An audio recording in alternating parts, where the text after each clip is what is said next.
নমস্কার। নমস্কার। আপনার নাম কি? পূর্ণিমা কুণ্ডু, কোথা থেকে এসছেন? বগুড়া, বগুড়া গ্রামের নাম? মিলননগর।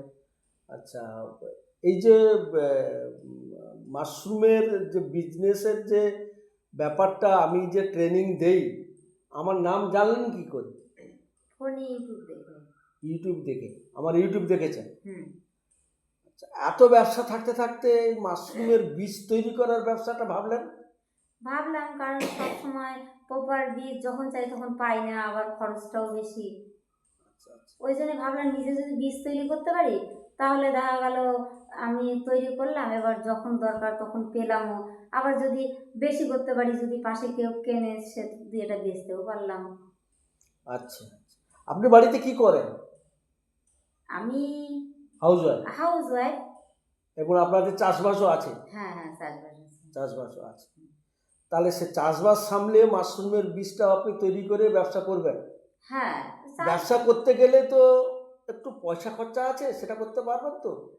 আস্তে আস্তে করবো আর কি, মানে যেমন ওই অল্প অল্প থেকেই করছি, ওভাবে আস্তে আস্তে বাড়াতে হবে। আস্তে আস্তে।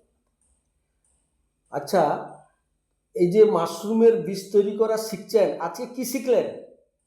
আজকে আজকে লিকুইড কালচার আর পিডিএফ পিডিএফ মিডিয়াম মিডিয়াম। দুটো শিখতে পেরেছেন? হ্যাঁ আপনি নিজে বানাতে পারবেন? হ্যাঁ, অসুবিধা হবে না? পারবো বলতে নতুন তো, হ্যাঁ। একটু সময় লাগবে, পারবো।